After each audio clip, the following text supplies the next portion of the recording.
Bapak, Ibu, Saudara yang dikasihi oleh Tuhan Yesus, Salam, kita berjumpa lagi dalam Renungan Betani Kebumen.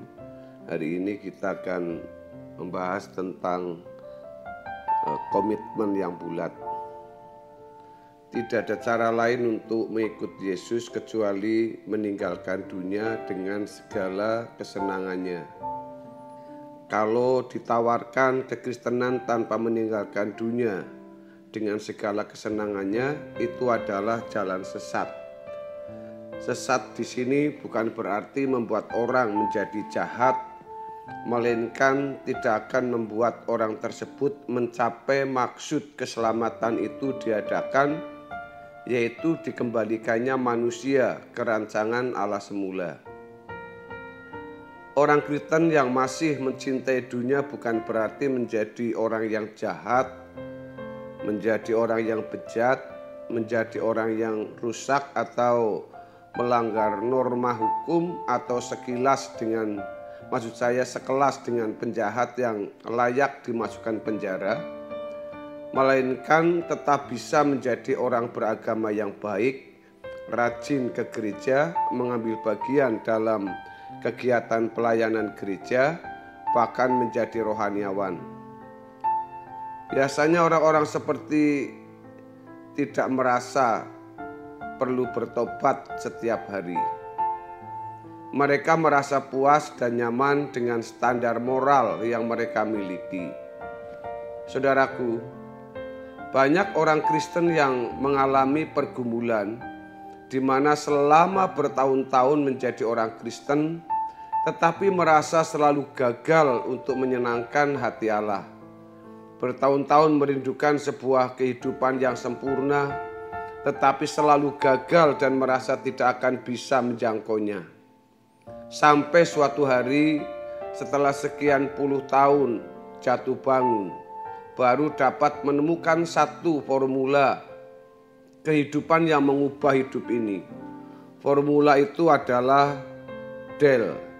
Itulah sebabnya Allah harus memisahkan mereka dari agama Yahudi agar kekristenan tidak bercampur dengan pola pikir agama Yahudi yang belum mengenal anugerah keselamatan di dalam Yesus Kristus.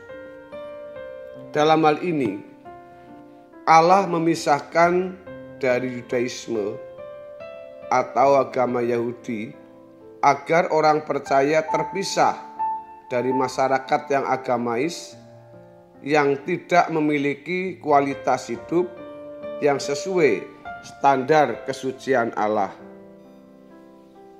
Allah juga memisahkan orang-orang Kristen dari dunia secara umum melalui penganiayaan oleh Kekaisaran Romawi pada gereja mula-mula.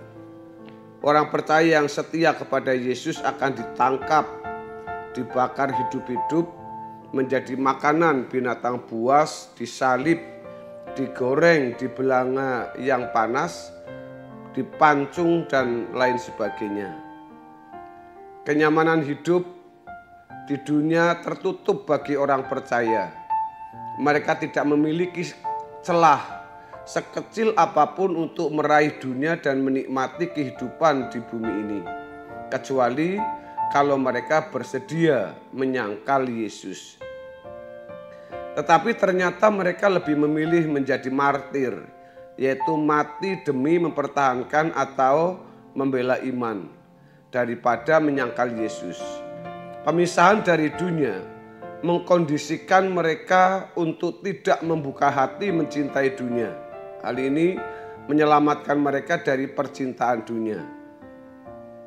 Kehidupan Kristen orang percaya pada abad mula-mula menjadi pola kekristenan yang benar, yaitu menjadi orang percaya harus melepaskan segala sesuatu. Allah meletakkan dasar kekristenan yang benar pada jemaat mula-mula yang masih bayi. Mengikut Yesus berarti hidup seperti Yesus.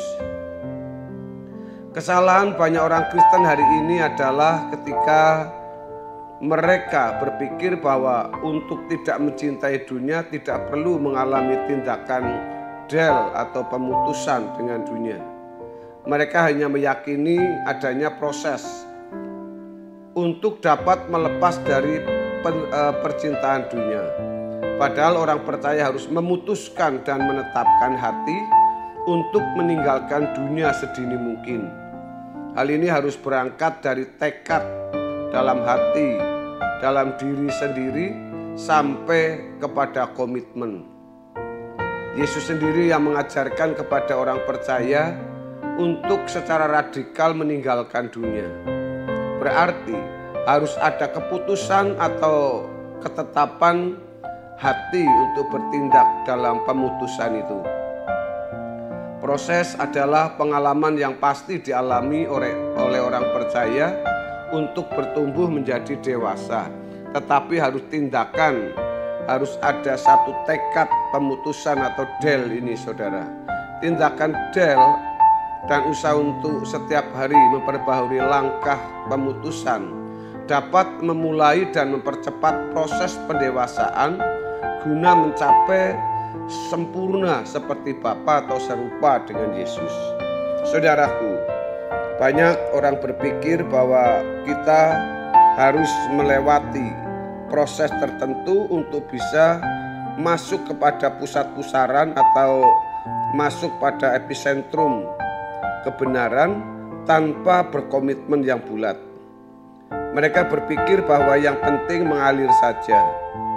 Cara berpikir ini tidak menggiring orang percaya menjadi kokoh dalam mengikuti Yesus. Yesus sendiri untuk bersedia turun ke dunia pasti juga ada satu pemutusan, satu komitmen keputusan kepada dunia ini saudara. Proses memang mutlak harus dijalani, tetapi komitmen yang bulat untuk meninggalkan dunia adalah sesuatu yang mutlak. Dalam hal ini orang percaya harus membuat langkah yang tegas kepada siapa orang percaya mengabdi, karena orang percaya tidak dapat mengabdi kepada dua Tuhan. Tanpa komitmen yang bulat, pertumbuhan rohani seseorang akan sangat lambat. Bahkan banyak yang gagal, artinya sama dengan menoleh ke belakang. Kita harus memiliki komitmen untuk tidak setengah-setengah hidup suci atau meninggalkan dunia. Kita harus sudah meninggalkan dunia setiap hari, selalu memperbaharui atau update komitmen untuk hidup tidak bercacat dan tidak bercela, sehingga bisa masuk ke pusat pusaran kebenaran atau epicentrum kebenaran. Banyak orang merasa nyaman dengan kualitas dirinya yang belum sesuai dengan standar kesucian Allah. Dengan berbekal pengertian yang salah terhadap maksud kalimat keselamatan bukan karena perbuatan baik, mereka menjalani hidup kekristenan yang palsu. Mereka tidak memiliki perjuangan untuk meninggalkan dunia secara permanen atau berani meninggalkan dunia secara benar. Bapak Ibu Saudara, mari kita bersama-sama berkomitmen untuk meninggalkan dunia ini dengan satu tekad yang bulat. Kiranya kebenaran firman Tuhan hari ini memberkati kita semua. Haleluya, Tuhan berkati. Amin.